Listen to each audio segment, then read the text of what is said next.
एक गांव में एक आदमी बंसी अपनी बीवी रजनी के साथ रहता था। बंसी गांव वालों की भेड़ बकरियां चराने का काम किया करता था। एक दिन सुबह सुबह बंसी गांव वालों की बकरियों को जंगल लेकर जाता है चराने के लिए। चलो चलो चलो चलो, आगे बढ़ो और अपना अपना पेट भरो। मैं तुम सब बकरियों पर उस ऊंची सी पहाड़ी के ऊपर से खड़े होकर नजर रखूंगा। हाँ। बंसी पहाड़ी पर चढ़ता है और ऊपर तक पहुंच जाता है। तभी बंसी का पैर फिसल जाता है और धड़ाम से पहाड़ी के पीछे बने खंडहर में गिर जाता है।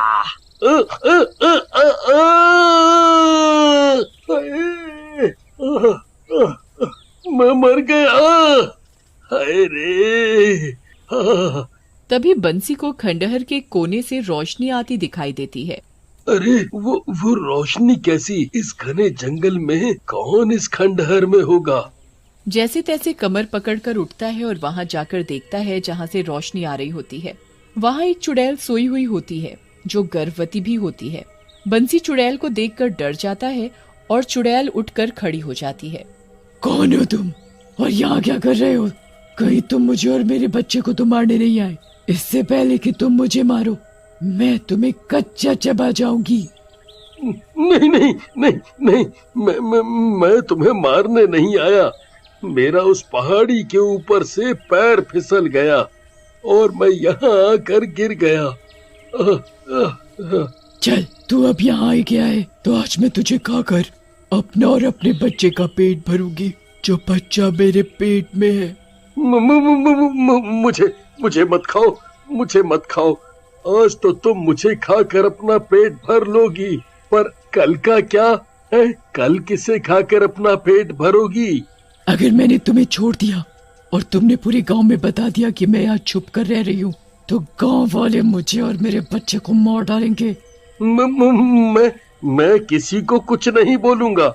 हाँ, किसी को कुछ नहीं बोलूंगा। पर तुम्हें ऐसी हालत में देखकर मुझे कुछ समझ नहीं आ रहा। एक तो तुम चुड़ैल, ऊपर से गर्भवती। मैं कई दिनों से भूखी हूँ, मेरा बच्चा भी भूखा है। इस खंडहर के आसपास कोई भी जानवर आता था तो मैं उसे खाकर अपना पेट भर लेती थी, पर कई दिनों से यहाँ कोई जानवर नहीं आया। मैं किसे खाऊं अब? तुम गर्भवती हो और तुम्हारा इस तरह जानवरों को खाना ठीक नहीं। पर अब मैं क्या करूं? मुझे 1 महीने तक और यहाँ छुप कर रहना पड़ेगा क्योंकि मेरे 8 महीने तो पूरे हो गए हैं। अब 1 महीना और छुप कर रहना है। छुप कर मतलब? तुम बहुत दुखी लग रही हो। तुम मुझे अपनी परेशानी बता सकती हो? तुम्हारे साथ ऐसा क्या हुआ जो तुम चुड़ैल बन गई, वो भी गर्भवती? इस बच्चे का पिता कौन है? तुम कोई भले आदमी लगते हो तो मैं तुम्हें बता सकती हूँ। तो सुनो, मैं एक साधारण सी लड़की थी। मेरा नाम मीना है और मैं अपने पति अमन से बहुत प्यार करती थी। एक दिन मेरे पति ऑफिस से घर आए तो मैंने उन्हें खुशखबरी दी कि अमन, आज मैं बहुत खुश हूँ। क्या बात है? इतना खुश तो मैंने तुम्हें पहले कभी नहीं देखा। तो ध्यान से सुनो मेरे पति देव, तुम पापा बनने वाले हो और मैं माँ। मीना, मुझे तुमसे बेटा चाहिए, बेटी नहीं। दोगी ना मुझे बेटा? अमन, तुम भी ना कैसी बात करते हो? बेटी बेटा तो एक समान ही होते हैं। नहीं नहीं, मुझे बेटा ही चाहिए। हाँ। 9 महीने बाद मीना ने एक बेटी को जन्म दिया। अमन बेटी को नफरत से देख रहा था और मीना के पास से बेटी को उठाकर जंगल में ले जाता है और वहाँ जंगल में फेंक आता है। मेरी बेटी कहाँ है?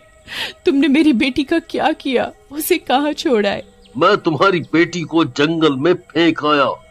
अब तक तो उसे जंगली जानवर भी खा गए होंगे। मीना अपनी बच्ची के लिए बहुत रोती है। कुछ महीनों बाद मीना फिर से गर्भवती होती है और फिर से एक बेटी को जन्म देती है। अमन अपनी बच्ची को फिर से उठा ले जाता है और अब की बार पहाड़ी से बच्ची को नीचे फेंक देता है। मीना तीसरी बार गर्भवती होती है। अगर अमन को बता दिया कि मैं फिर से गर्भवती हुई हूँ और अगर फिर से मेरी बेटी हुई तो वो इसे भी उन दोनों की तरह ही मार देगा। मैं ऐसा नहीं होने दूंगी। अब की बार मैं यहाँ से कहीं दूर चली जाऊंगी। मीना सड़क पर जा रही होती है, तभी एक गाड़ी आकर मीना को टक्कर मारकर चली जाती है और मीना वहीं मर जाती है। मीना की आत्मा उसके शरीर से निकलकर चुड़ैल का रूप ले लेती है। मीना चुड़ैल बनकर अपने पति के पास पहुंच जाती है। कौन कौन हो तुम? मैं मीना हूँ, तुम्हारी पत्नी। तुम तो कोई चुड़ैल हो, मेरी पत्नी नहीं हो। मैं तुम्हारी पत्नी ही हूँ जो अब मर चुकी है। माँ की ममता ने मुझे चुड़ैल बना दिया है। तुमने मेरे बच्चियों की जान ले ली, अब मैं तुम्हें भी मार डालूंगी। मीना अमन का गला दबाकर उसे मार देती है और रोती हुई वहां से जंगल की तरफ जाती है। मीना को एक पेड़ के नीचे साधु बाबा दिखते हैं। मीना बाबा के पास जाती है और बहुत रोती है। बाबा मैं बहुत दुखी हूँ। हमें सब पता है बेटी, अब तुम एक चुड़ैल बन चुकी हो। तुम्हारा शरीर तो मर चुका है, पर तुम्हारा बच्चा अभी भी तुम्हारी कोख में बिल्कुल सुरक्षित है। तुम इस बच्चे को इस दुनिया में ला पाओगी, पर इस दुनिया से बचाकर, नहीं तो ये दुनिया इस रूप में तुम्हें देखकर मार देगी। बाबा आप ही बताइए मैं क्या करूं जिससे मेरे बच्चे को कुछ ना हो। बेटी, तुम्हें घने जंगल में छिपकर रहना पड़ेगा, वो भी 9 महीने तक, तभी तुम अपने बच्चे को बचा सकती हो। ये है मेरी दुख भरी कहानी, इसीलिए मैं यहाँ छुप कर रह रही थी। अगर तुमने गांव वालों को बता दिया कि मैं यहाँ छुप कर रह रही हूँ तो वो लोग मुझे और मेरे बच्चे को मार डालेंगे। ओह, क्या तुम मेरे घर चल सकती हो? तुम्हारा बच्चा वहाँ बिल्कुल सुरक्षित रहेगा। मेरी पत्नी तुम्हारा अच्छे से ध्यान रखेगी। हाँ, अगर किसी को पता चल गया कि मैं चुड़ैल तुम्हारे घर में रह रही हूँ तो वो लोग मुझे छोड़ेंगे नहीं और तुम भी मेरे साथ मुसीबत में आ जाओगे।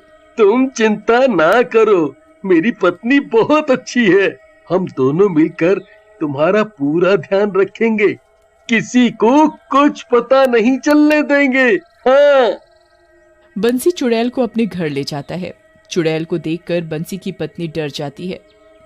अजी, आपके पीछे पीछे ये चुड़ैल कहाँ से आ गई? बंसी रजनी को सब बात बता देता है कि उसके साथ जंगल में क्या हुआ और ये चुड़ैल यहाँ घर में क्या कर रही है।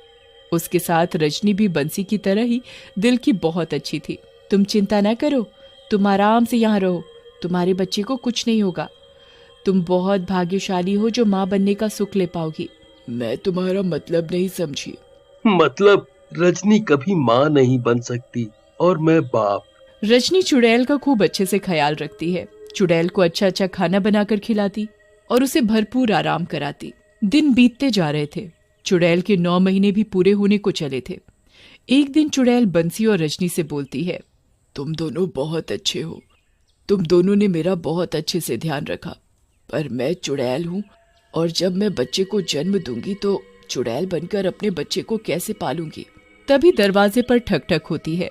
रजनी दरवाजा खोलती है तो वही सिद्ध बाबा होते हैं। हमें पता था कि तुम यहीं मिलोगी। बाबा, आप इस चुड़ैल को जानते हो? चुड़ैल रजनी को सब बताती है कि इन्हीं बाबा की वजह से आज वो सुरक्षित है। बाबा, आप बिल्कुल सही समय पर आए हो। मैं बहुत परेशान हूँ अपने बच्चे को लेकर। तुम चिंता मत करो। बाबा, मैं तो चुड़ैल हूँ, फिर मेरा बच्चा होगा तो वो भी तो मेरे ही जैसा होगा दिखने में। तुम्हारा बच्चा तुम्हारी जैसा नहीं है, वो बिल्कुल साधारण है। हम अपनी मन की शक्ति से सब जान लेते हैं, पर एक समस्या है। हम उसी समस्या की वजह से यहाँ आए हैं। बाबा, क्या हुआ बताओ ना। बेटी, तुम इस बच्चे को जन्म नहीं दे सकती क्योंकि तुम एक आत्मा हो, एक चुड़ैल हो। बच्चे की ममता ने तुम्हें पूरी तरह मरने नहीं दिया। पर बाबा, आपने तो बोला था कि मेरा बच्चा सही सलामत इस दुनिया में आएगा। रजनी, तुम कभी माँ नहीं बन सकती। मैं इस चुड़ैल का बच्चा तुम्हारी कोख में डाल रहा हूँ। इस बच्चे को तुम जन्म दोगी और माँ का प्यार दोगी। चुड़ैल को इस दुनिया से जाना होगा। रजनी बहुत खुश हो जाती है कि वो माँ बनेगी। चुड़ैल भी बहुत खुश होती है। चुड़ैल को पता है कि जो उसके बच्चे के माँ बाप बनेंगे वो दोनों बहुत ही अच्छे हैं और उसके बच्चे का अच्छे से ध्यान रखेंगे। फिर बाबा अपनी शक्ति से चुड़ैल का बच्चा रजनी की कोख में डाल देते हैं। अब रजनी गर्भवती हो जाती है।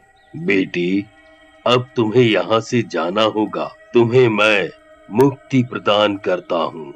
चुड़ैल वहाँ से हमेशा के लिए चली जाती है और रजनी कुछ दिनों बाद एक सुंदर सी बेटी को जन्म देती है। रजनी और बंसी बहुत खुश होते हैं बेटी